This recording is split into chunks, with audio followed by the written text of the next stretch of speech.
Lo tenemos al aire. Bueno, te cuento que es, y le cuento a toda nuestra audiencia, que es economista, es político, fue ministro de Economía de la Nación, presidente de Recrear también, ministro de Defensa de la Nación, ministro de Infraestructura y Vivienda.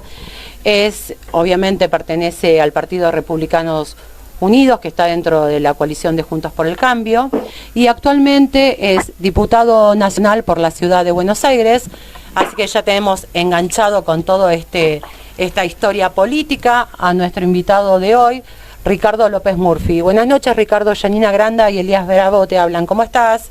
Bien, ¿cómo están, Janina? ¿Cómo andas? Bien, ¿vos? Muy bien, por suerte. Bueno, me alegro mucho. Muchísimas gracias primero por la conexión. Sé que sos un político muy ocupado y bueno, que nos hayas dado la posibilidad de hablar con vos. Ricardo, ante todo sé que vos te definís, he escuchado en un par de programas que te definís como un liberal ortodoxo. Sí. ¿Esa es tu ideología?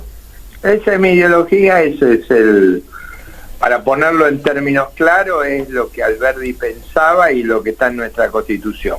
Eso es mi forma de ver el problema, que básicamente una sociedad pluralista que defiende la libertad de prensa, la división de poderes, el federalismo, el debido proceso, que tiene las características de las democracias avanzadas. Eso es el núcleo de mis ideas. ¿Y qué diferencia tendrías con un Javier Milei que también se define un liberal ortodoxo? No, él ha dicho que él es anarcocapitalista. Eso, yo no soy eso. Yo creo que los desarrollos del siglo XX y comienzo del siglo XXI son irreversibles, y creo que lo que uno puede esperar en Argentina, si hacemos las cosas bien, es lo que ocurre en Australia, en Nueva Zelanda, en Canadá, digamos en los países desarrollados que son parecidos a nosotros, y que eso sería un muy buen destino para los argentinos. Bien, Ricardo, bueno, primero quiero que sepas que estás hablando, este programa Mirada Nacional es un programa con una mirada política peronista, el peronismo clásico, el peronismo ortodoxo, y bueno, lo que nosotros hacemos acá es sacar diferentes referentes. Hemos sacado de la izquierda, hemos sacado por ejemplo, de los liberales como Ramiro Marra, y bueno, hoy te queríamos sacar a vos y llevar, digamos, que le cuentes a nuestra audiencia tu punto de vista, ¿sí? Y obviamente sin llegar al debate, pero bueno, nosotros ponerte nuestra postura peronista y vos darnos tu postura liberal, ¿sí? Así es, estoy de acuerdo. Perfecto. Yo sé que vos sos un crítico del gobierno actual de Alberto Fernández, ¿sí? Venís diciendo hace rato que el peronismo está fracasando, que el kirchnerismo está prácticamente destruido, ¿sí? Y nosotros lo que vemos como peronistas es que en algo tenés razón. En la parte, digamos, de lo que es la economía en este gobierno, sí está mal, pero nosotros vemos que este gobierno, sí, el de Alberto, sigue la línea del gobierno de Cambiemos, del gobierno del anterior presidente Mauricio Macri, ¿sí?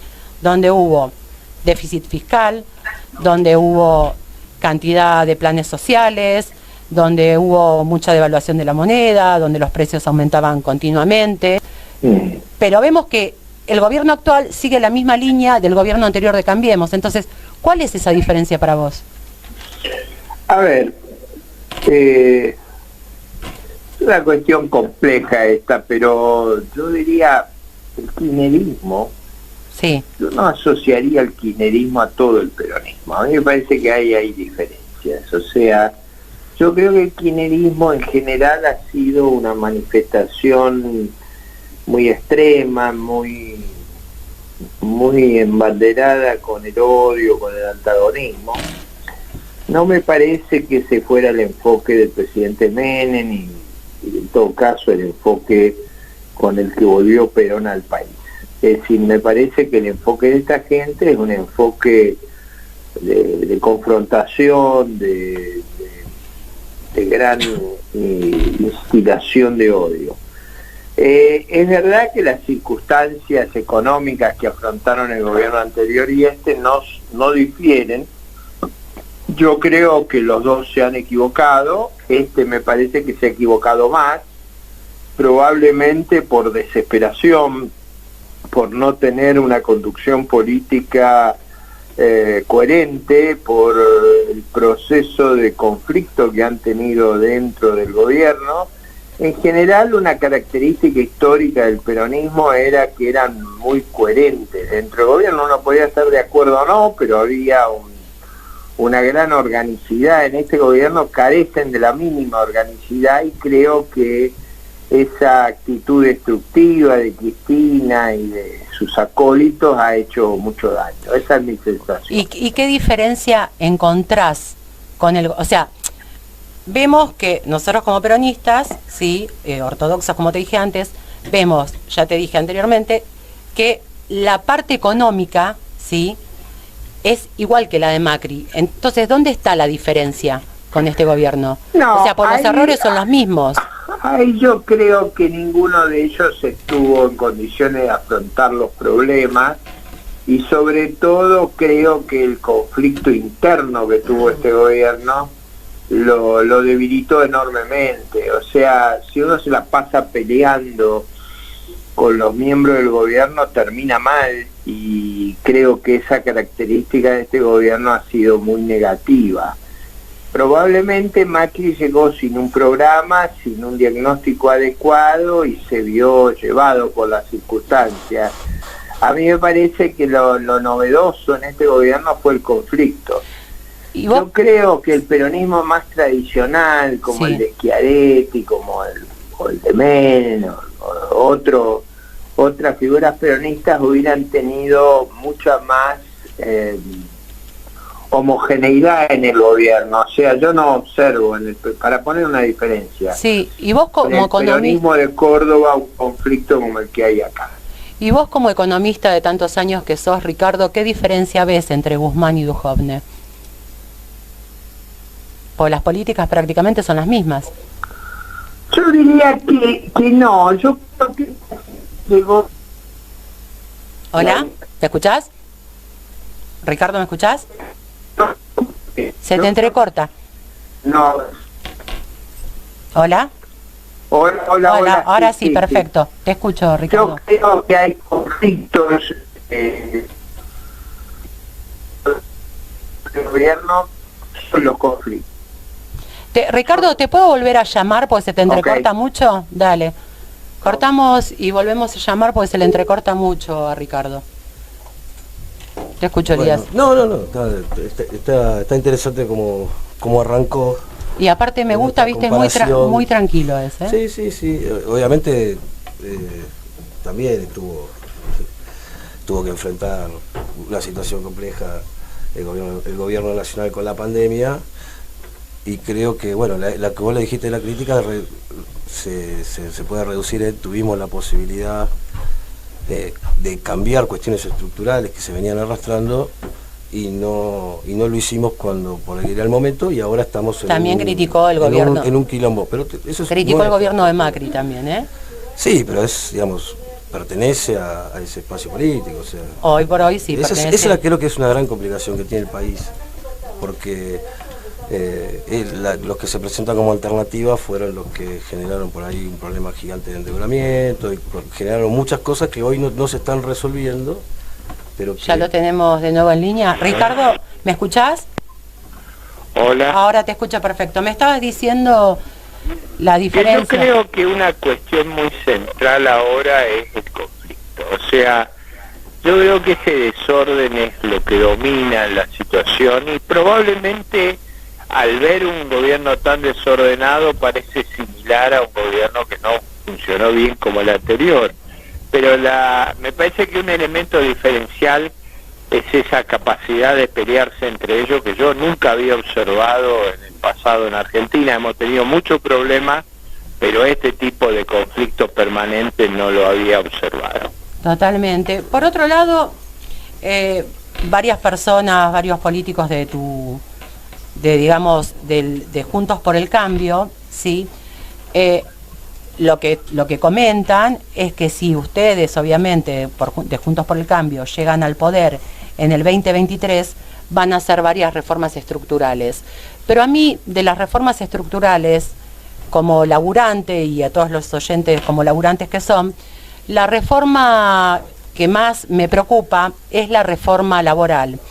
Como vos sos una persona que obviamente no sos un improvisado, ¿sí?, por esta experiencia que tenés, me imagino que si ustedes suben en el 2023 al gobierno, ya sabés cuál va a ser la reforma laboral que van a hacer, y de ser así, me encantaría saber cuáles son los beneficios que van a tener los laburantes y cuáles son las cosas que le van a quitar, o sea, cuáles son los pros y los contras de la nueva reforma que van a hacer ustedes. No, quitarle a nadie le vamos a quitar nada, esto no. A ver, lo que yo creo que el país tiene que hacer una reforma para lograr que la gente que esté en negro se ponga en blanco. Ese es el primer paso. Sí, hasta ahí El estamos. segundo paso es que gente que no está entrenada pueda ser entrenada y valga la pena entrenarla. Bien. El tercer paso es que podamos absorber gente de los planes sociales, del empleo público, del desempleo dentro de las pequeñas y medianas empresas. Yo la veo a la reforma como una oportunidad, no la veo afectando a nadie. O sea, Los que ya están empleados van a seguir con las normas que están. pero ¿cuál En todo caso, sí, lo que habrá será alguna facilidad para los nuevos empleos, por ejemplo, alargar el periodo de prueba para que vos puedas tomar chicos que no han trabajado nunca ni han estudiado, o gente que quedó obsoleta tecnológicamente y hay que volverla a preparar, a educar. Hay que crear incentivos para que eso ocurra. o sea, vos Las reformas no sí, son para perjudicar a la gente, son para mejorarle las oportunidades. está bien, o sea, vos me estás hablando de capacitarlos, de que las empresas tengan, digamos, un changüí más de tiempo antes de efectivizarlos, de sacar a la gente del laburo informal para ponerla en trabajo formal, y que no hay nada de pérdida en la reforma, o sea, no le eso sacarían no es las pérdida. indemnizaciones. A ver, no es pérdida porque la pérdida es creer que podría haber esos empleos sin algunas reformas que hay que hacer en materia tributaria y regulatoria. Yo creo que si vos no le creás a las pymes algún margen de flexibilidad, por ejemplo, ampliar el periodo de prueba para que puedan entrenar a la gente, no te la van a tomar. ¿Qué es lo que está pasando ahora? Pero si vos no eliminás el sobrecosto de los juicios laborales, tampoco te la van a tomar. Ahora, ¿qué quiere decir eliminar el sobrecosto de los juicios laborales? Sí, eso sí se Volver a entiende. lo que era cuando yo era joven, que era un mes de indemnización por año de trabajo. Si volver, eso a mí me parece razonable. Me parece que las exageraciones que se ha caído ahora es lo que genera en las pymes un gran temor a tomar gente. Y para nosotros la clave es que se tome mucha gente, que haya mucho empleo. Que haya mucho, pero a ver, la indemnización se les bajaría, por ejemplo, al empleado. No se les bajaría porque permanecería la indemnización normal. Lo que pasa es que hoy, con los juicios, se arman unos escalamientos que no tienen nada que ver con ese proceso y que en general favorecen a los abogados pleiteros, que yo creo que eso le hace daño a las pymes y al trabajador, porque así nadie quiere nombrar a ningún trabajador. Y lo que acá se trata es de lograr que la gente vuelva a trabajar en blanco. Eso es lo que se trata. O sea, y se mantendría el tema del RT, se mantendría el tema de las vacaciones pagas. Eso no cambiaría en nada. Lo que cambiaría es, para los nuevos trabajadores, es que inicialmente se alarga el periodo de prueba, y para todo el mundo que se acaban las multas y los mecanismos que hacen que las indemnizaciones se vuelvan locas. Pero la indemnización normal permanecería igual que siempre. Perfecto. Ricardo, Elías Bravo te saluda. Estamos hablando con Ricardo López Murphy para los que se están enganchando recién. ¿Cómo estás, Ricardo? Buenas noches. Bien, muy bien. Primero, para continuar un poco lo que te estaba preguntando Yanina, porque nosotros también entendemos que lo que estás proponiendo quizás no sea algo novedoso. De hecho, estás diciendo de volver a atrás algunas condiciones de contratación, pero que, digamos, por ahí la vimos plasmada en la flexibilización laboral que se realizó en los 90, ¿no?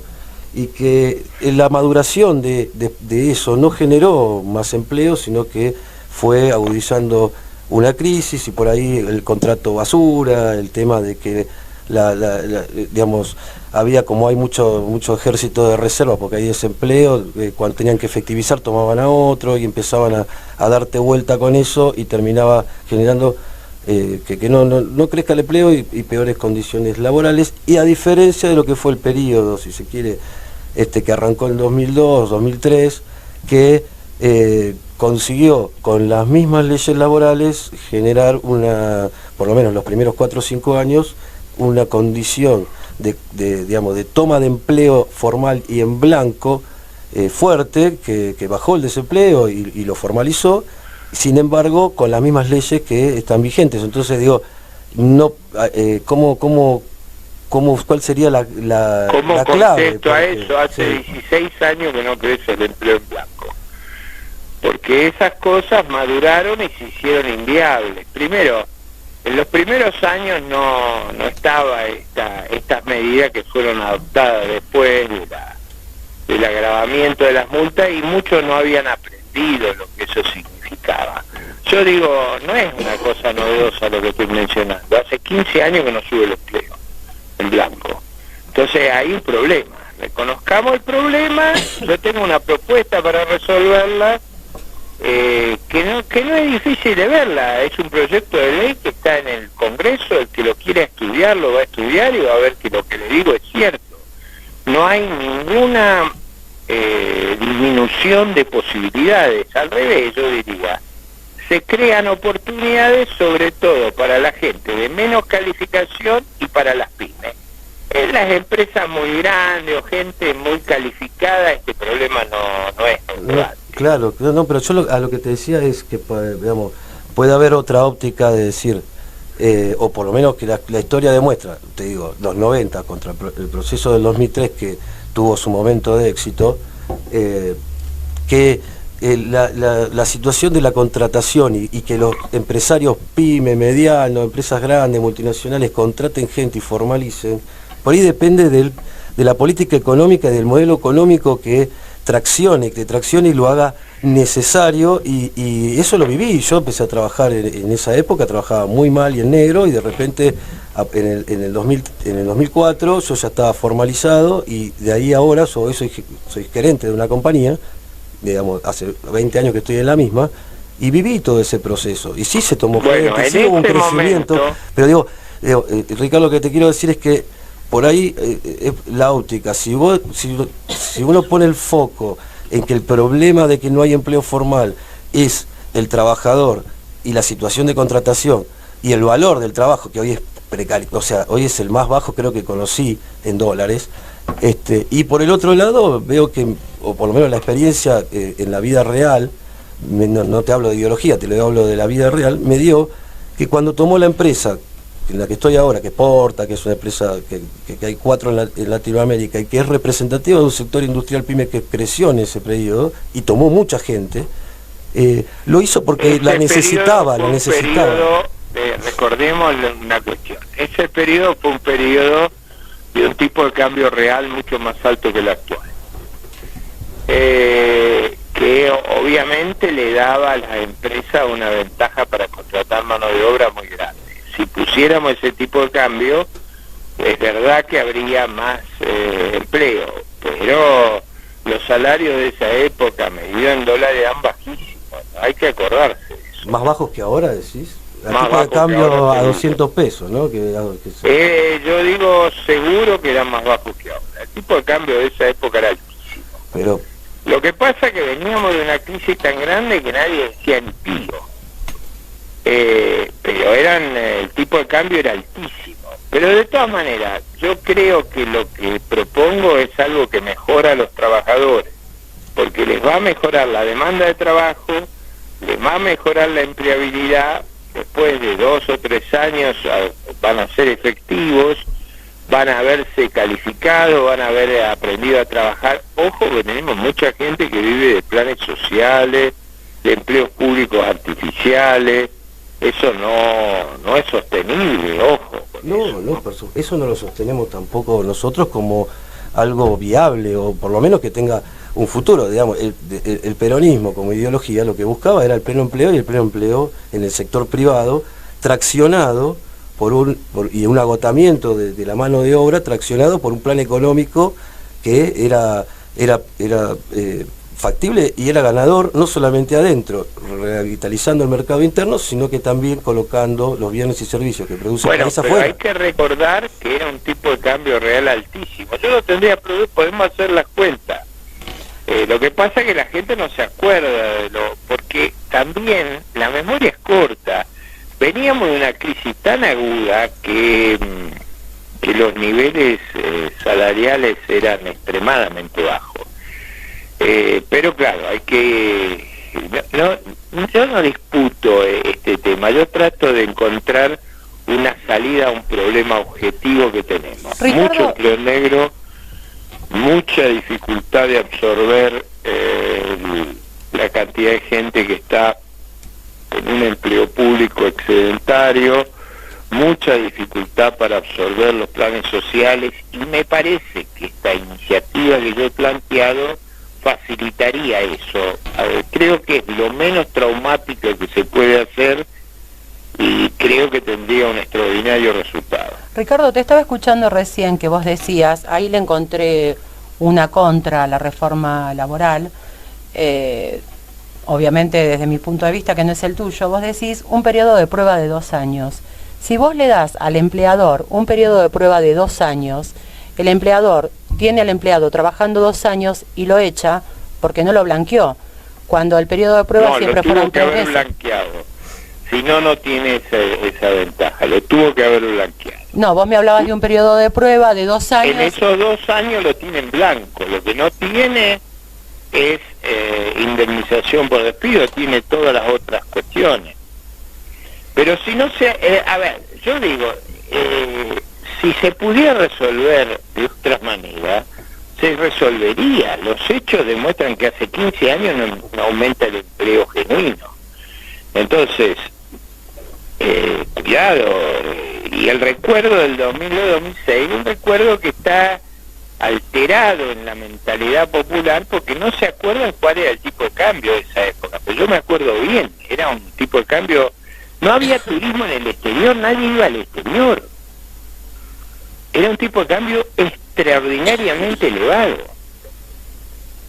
En el 2007 decís. ¿En qué año lo decís, Ricardo? No, 2002, 2006, ah, 2007 era un tipo de cambio muy, muy alto. Y eso yo creo que es el último periodo que se creó empleo genuino, y es verdad, pero después de esa circunstancia dejó de crearse y hace 15 años que no logramos aumentar el empleo formal. Pero, digamos, lo que te lo queremos llevar, por ahí la lectura es que Argentina a veces entra en un cuello de botella. Y esta entrevista está bueno, pero porque entendemos que el país está mal y que tenemos que encontrar una salida entre todos los argentinos, ¿no? Entonces, empezar a escucharnos y empezar a tratar de sacar las chicanas del medio y las cuestiones y empezar a escucharnos está bueno. Me parece que entramos siempre en un cuello de botella, sobre todo cuando se cambió el modelo, si se quiere, más relacionado a lo financiero y se pasó más a lo relacionado a la economía real en 2003. Se llegó a la frontera de posibilidades de producción y donde es un cuello de botella que a veces no sabemos como país cómo sortearlo, porque quizá la necesidad que tenemos cuando llegamos a eso, cuando agotamos ya toda nuestra capacidad instalada, productiva y empezamos a necesitar para crecer inversión, ahí empezamos a tener problemas, porque la inversión es la que te corre la frontera, la que te genera de vuelta ese círculo virtuoso de ir a buscar llenar una capacidad instalada más grande, mejor tecnología y un modelo que nosotros como peronistas lo vemos que tiene que estar ligado al crecimiento de la economía real y de los bienes y servicios, sobre todo en las industrias, que podamos hacerlas crecer, no solamente para que tomen empleo en el mercado interno, sino para que aquellos que puedan estar en condiciones de exportar lo hagan para tener más dólares al país y para competir. Yo creo que si no crece la economía real va a ser imposible crezca el empleo crece cuando crece la economía. Ahora, parte de ese crecimiento requiere que las empresas, sobre todo las pymes, tomen empleados y los tomen en blanco. Eso hace 15 años que no ocurre. Ese es mi punto. Sí. Si no, no ocurre. Entonces, yo tengo una propuesta, pero podrá haber otra. Yo la verdad creo que esta propuesta es muy equilibrada, es muy ponderada, va a tener un efecto formidable de creación de empleo, de entrenamiento de la gente, de mejora en las obras sociales, de mejora en la gente que paga aporta para las jubilaciones. Va a ser una revolución de empleo y de progreso. Eso es lo que yo creo. Bien. Bueno, te llevo a otro tema, Ricardo, que es más de coyuntura y que estuvo en la semana muy caliente y muy discutido, que es el tema de las retenciones, ¿no? Y cómo impacta ya un problema que venimos teniendo y manifestando hace muchos años, que excede este gobierno, pero que este gobierno también lo tuvo y no lo pudo resolver, que es el aumento del costo de los alimentos a través del proceso inflacionario, pero que está agravado por una crisis que se genera de oferta en los alimentos, o sea, en la base alimenticia de los commodities, ese problema en la oferta, esa reducción que está generando que aumenten fuertemente y que se espera que en el futuro siga aumentando, porque ya se vislumbra que va a ser eso una cuestión casi dada, que va a seguir aumentando el precio de los commodities, y se está haciendo inviable llegar a poder vivir dignamente en un país que fabrica alimentos, ¿no? Como históricamente a ver, decimos. Argentina tiene las retenciones más grandes de su historia. Tiene 60%, 65% de retenciones por la mezcla de la restricción cambiaria y por la mezcla de los impuestos de las exportaciones. Uruguay, Paraguay, Brasil, Australia, Nueva Zelanda, Canadá, que son los países que compiten con Argentina, ninguno tiene esas características y ninguno tiene los problemas de Argentina. Entonces me parece que lo que estoy seguro que eso no se puede ir para arriba. Probablemente cualquier evolución de Argentina va a hacer que eso vaya para abajo, porque basta compararse con Uruguay. Uruguay no tiene retenciones, no tiene tipo de cambio diferencial. Entonces, eso es lo que hay que mirar. No lo tiene Australia, no lo tiene Nueva Zelanda, no lo tiene Canadá, no lo tiene Paraguay, no lo tiene Brasil, no lo tiene ninguno de los países que compiten con nosotros. Esos países han aumentado dramáticamente la oferta agropecuaria y nosotros no hemos podido, porque este régimen les encarece enormemente a los productores el uso de tecnología de punta. Sí, igualmente hasta los diarios económicos o los medios económicos de los países centrales están vislumbrando este problema que es general y que si no lo tiene Uruguay ahora lo va a tener, porque el precio de los alimentos está pegando en todos lados, o sea, se está pronosticando que eso va a ser un problema, y nosotros, somos un país que fabrica alimentos, tendría que ser pero igual lo hace Paraguay, Brasil, Uruguay, Nueva Zelanda, Australia, son países fabricantes de alimentos por su dotación de recursos. Ninguno utiliza los métodos nuestros. ¿Y cuál sería entonces tu propuesta si no es la retención que desalinea el precio interno del externo para que bajen los alimentos? Porque en general mi enfoque es: hagamos lo que hacen los países que están más avanzados que nosotros, que le va mejor a la gente, que crean más oportunidades de ampliación de la riqueza. No hagamos cosas al revés del resto del mundo. Cada vez que hacemos cosas al revés del resto del mundo nos va mal. Está bien, a ver, pero yo concretamente, hoy te están escuchando gente que está en este momento comiendo y sabe cuánto le cuesta cada vez más comprar la comida y está aumentando muy fuerte en relación a estos precios internacionales. Bueno, eso es lo que probablemente eso sea porque el país es cada vez más improductivo, y es más improductivo porque tiene cada vez más gente que vive de los demás, porque vive de ayudas y de impuestos y de cosas que encarecen la producción. Lo que Argentina tiene en los últimos 15 años es que ha bajado muy fuertemente su productividad. Eso es lo que encarece y lo que baja el nivel de vida, la caída de la productividad. Concretamente con los alimentos, está bien, vos me lo decís, es una cuestión general y que la resolución de eso sería a mediano y largo plazo, pero a mediano y largo plazo con estos aumentos la gente estalla porque no tiene forma de enfrentar ese aumento desproporcionado que genera la restricción de oferta mundial por la guerra. El resto de los países no hace eso.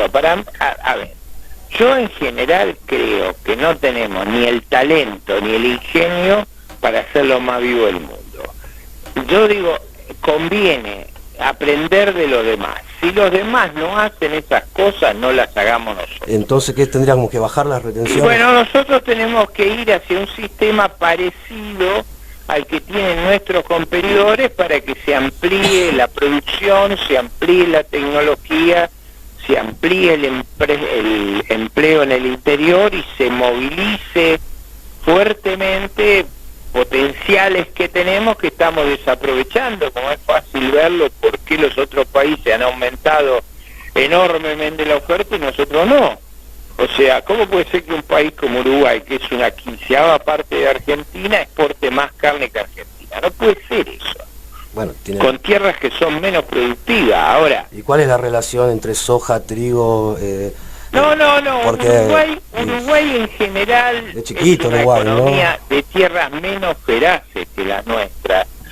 Lo que ocurre es que es un país que todos los últimos años ha crecido, ha subido de a poco la productividad, ha traído mucha inversión y le va mejor que a la Argentina. Entonces yo digo, miremos los países que le va mejor que nosotros, no los que le va peor. Está bien, bueno, eso está bien, pero ¿cuál sería, a ver, Ricardo, para hacerle más claro a los oyentes, vos decís que tenemos que mirar los países que están mejor que nosotros y hasta ahí te entendemos. ¿Cuál es la solución, sí, para que la gente pueda comer? Porque hoy por hoy no alcanza, pues los precios son altísimos. ¿Cómo hacemos si somos un país tan productor para que esos precios bajen? Esos precios altísimos, en mi interpretación, se debe a una extraordinaria carga tributaria que está vinculada a que el país hoy sostiene mucha más gente que vive de los impuestos que lo que hacía antes. O sea, ha aumentado enormemente el peso de esos sectores que viven de lo demás sobre los que trabajan. Cada vez los que trabajan son menos y los que viven de lo demás son más. ¿Y cómo se soluciona? Eso no es gratis. No, pero ¿sabés lo que en esta discusión de si retenciones sí, si retenciones no, que quizá no está pensado en cómo solucionar la estructura o el andamiaje productivo que contiene todo, ¿no? El tema de impuestos, el tema de cómo lo armamos para ponerlo con pepa. ¿Se cortó, no? Sí, se cortó. Volvió a llamar. Llamá de acá, si es radio en vivo, llamá de acá. A ver si lo puede explicar, porque no sé, porque ¿sabés qué pasa? Es muy general lo que está diciendo. Yo lo que creo es que cuando se pregunta esto, porque el pueblo necesita resoluciones urgentes sobre este tema, y si los dirigentes que están de un lado o del otro, lo que están pensando es en el largo plazo, se nos cagan de hambre digamos, los chicos, los viejos, que comen una vez al día galletita con la clase laburante. Cocido. Y claro, la verdad que no es justo porque hay un negocio grande. Hola, ahí lo tenemos de nuevo, Ricardo, que se había cortado. Ricardo López Murphy, volvemos. Te estaba diciendo, Ricardo, que esto que estabas planteando yo lo entiendo como un planteo y una discusión interesante para tener, pero que es al mediano y largo plazo, y la gente está comiendo hoy, está comiendo galletita con mate cocido, y un jubilado no puede llegar ni a palos a tener la alimentación que merece, y es injusto, es una situación injusta. Y hay un problema como puntual. Es injusto haber jubilado a 3 o a 4 millones de personas sin aporte a costa de los jubilados que aportaron. Eso es cierto, eso fue terrible. Claro, pero pareciera ser que hoy, que ustedes son dirigentes nacionales, ¿no? Están en el Congreso representando a toda la gente que está abajo y que los votó y que después van a buscar el voto. Cuando pasa algo extraordinario en el mundo, que aumenta el precio de los alimentos, se espera que haya algo extraordinario que diga defendemos la mesa de los argentinos. Y o sea, lo que está ahora que pareciera ser que la medida de corto plazo, no de largo, es la retención. Yo creo, por ejemplo, y se aumenta el precio internacional, Argentina debería aumentar fuertemente las cosechas. No veo solución mejor que esa. O sea, a mí me gustaría que duplicáramos la producción de trigo. Eso ayudaría enormemente a emplear el empleo en el interior, en toda la cadena alimenticia. Eso es todo lo que ocurre normalmente, lo mismo que con el gas, lo mismo que con cualquier producto que aumente de precio. Lo que hay que hacer es ofrecer más y demandar menos, eso es la regla. No, eso está claro, pero como el problema lo tenés hoy, fuerte, creciendo, exponencial, y viene para... Sí, pero para, yo no... si no hay la retención o a que lo baja rápido, nunca pienso en el problema de hoy. Y pero la gente necesita comer hoy. Yo pienso en reglas hoy, permanentes, porque necesito que inviertan, o sea, necesito que el sistema crezca, que genere más empleo. Por eso tengo que poner reglas permanentes, no reglas que se ajustan día por día. Está bien, Las entonces reglas ahí tienen que ser permanentes. Ahí te entendí. O sea, que me decís, básicamente le estamos diciendo, según el criterio tuyo, no hay ninguna solución para el problema de tus alimentos en el corto plazo, porque las retenciones no lo va a resolver. Hay una en el corto no, muy práctica, es en el largo plazo que esperar que venga el derrame. Locamente. Si la inflación no se debe, es una cosa marginal los precios internacionales. Lo que la inflación se debe al plan platita que hicieron el año pasado para tratar de emparejar las elecciones. Esa locura que hicieron de aumentar enormemente la cantidad de dinero se iba a traducir en una inflación muy alta, como ocurrió. Sí, la inflación es un problema seguramente que está relacionado con la emisión de dinero, pero en este caso el problema lo va a estar viniendo de afuera y no hay, según su criterio, que son la postura, ninguna solución de corto plazo para la mesa de la gente. El problema que viene de afuera es un problema marginal y en general yo prefiero reglas permanentes, eso es cierto. Sí. Y prefiero que que la economía haga las correcciones que tenga que hacer cuando es conveniente vender más afuera, hay que vender más, habrá que sustituir ese consumo, eso es lo que creo. Ok, bueno, está bien, está la postura. O sea, yo creo que reglas estables generan condiciones para que haya cada vez más empleo, más inversión y más crecimiento. Y en eso... Reglas estables para la moneda generan estabilidad. Reglas estables para el fisco generan cada vez más inversión. Si uno cambia todos los días la regla, eso es un mundo loco que no se puede evitar. No, eso estamos de acuerdo, Sol, lo que estamos hablando de resolver una urgencia vital, pero yendo al tema que estás hablando vos ahora, digamos, como estratégico, como proyecto estratégico de Estado, según tu visión, el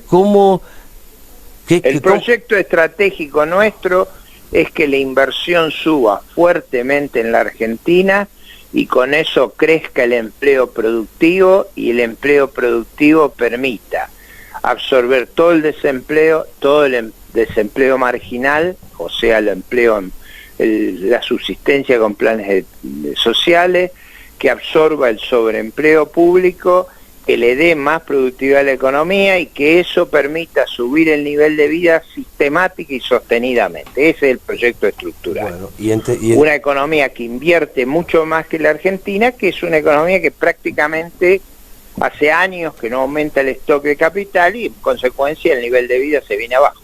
No, a ver, por eso digo, me parece que en este caso la discusión no está en que necesitamos inversión, organizarnos en pos de un programa de gobierno sólido y ir para adelante a generar mejores negocios para el país para que pueda crecer todo eso. El tema es qué tipo de negocio estoy preguntando y en eso, porque es la inserción en el mundo, fabricamos bienes y servicios y Argentina lo tenemos que colocar afuera y competir en el mundo para que entren dólares. Argentina normalmente lo que va a hacer y lo que puede hacer va a desarrollar fuertemente la agregación de valor de sus recursos naturales, va a tener una parte importante en los unicornios, en la economía del conocimiento, va a tener una parte importante seguramente en la expansión turística, va a tener una parte importante en las cadenas energéticas, tiene gas para alimentar a toda Latinoamérica y a toda Europa, y no lo saca, siendo la segunda reserva del gas del mundo, importa gas por barco y por caño. Si hay un suicidio económico es ese. Y vos decís que solo el gas hay que hacer la inversión para generar la infraestructura para poder explotarlo. Bueno, eso es lo que no necesita. para abastecer la industria nacional, ¿no? Bueno, ¿qué va a hacer? ¿Qué vamos a hacer con el gas si lo sacamos? Vamos a hacer petroquímica, química pesada, química, fertilizante. ¿Qué vamos a hacer con los fertilizantes? Vamos a duplicar la producción granífera. ¿Qué vamos a hacer con la producción granífera? Vamos a aumentar enormemente la producción de carnes. ¿Qué vamos a hacer con la producción de carnes? Vamos a avanzar en toda la cadena agroindustrial enormemente. En esa cadena vamos a generar un empleo que no vamos a tener gente. Y ahí, ante la escasez de gente, porque hay mucha demanda y mucha inversión, van a subir genuinamente los ingresos de los trabajadores. Okay. O sea que va a estar todo ligado a, digamos, los insumos básicos que, digamos, que tiene. No, bueno, hay áreas donde Argentina siempre se ha destacado, por ejemplo, tiene la industria de medicamentos más desarrollada de todos los países emergentes, tiene las industrias biológicas más desarrolladas de todos los países emergentes. Somos el único país que ha tenido 3 premios Nobel en ciencia, no, claro. Es decir, de todos los emergentes, así que ahí va a haber una expansión muy grande. Pero particularmente, te lo digo, pues parece ligado a un modelo agroexportador y toda la industria que esté alrededor, pero te están escuchando ahora. Es verdad que si uno tiene una dotación de recursos excepcional, eso va a condicionar su desarrollo.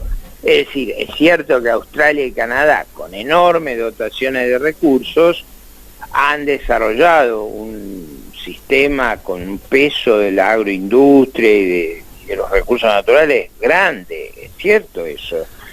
No los vamos a dejar desaprovechados a los recursos que tenemos. No, pero te digo, porque tenemos también todo un andamiaje que genera empleo, y vos hablaste de las pymes, que las querías ver bien y que querías que contrate gente, no solamente están en el conurbano bonaerense, que tenga que ver con la metalurgia, la metalmecánica, que tiene que ver con la indumentaria. Yo creo que uno de los problemas grandes del país es haber desarrollado esta macrocefalía, esta cabeza gigantesca con un cuerpo raquítico. Yo creo que esa estrategia que viene de muchos años fue mala para Argentina y no fue una estrategia balanceada. Por eso en todo el interior del país uno ve un reclamo federal enorme. Pero bueno, sí, no, pero también, digamos, las industrias están en la radio y lo discutimos la última, mano a mano. Te hago la última. Los escucho mal. ¿Protegerías habría algún tipo de arancel o de protección de los productos que vienen de afuera y que compiten contra la industria pyme local? Yo creo ¿o hay que dejarlo todo libre? Lo mejor es que ampliemos fuertemente las exportaciones de todo tipo. Yo creo que la industria argentina de exportación es mucho más demandante de mano de obra que la industria sustitutiva. Eso es muy claro, y creo que dado los problemas de empleo que tenemos, yo prefiero un desarrollo muy vinculado a la agregación de valor en las ventas al exterior. Pero bueno, son temas no protegeríamos la industria local. No, yo creo no está ligada que con el agro, digamos, con la agroindustria. No, yo creo que toda la industria manufacturera le iría fantásticamente con las reglas que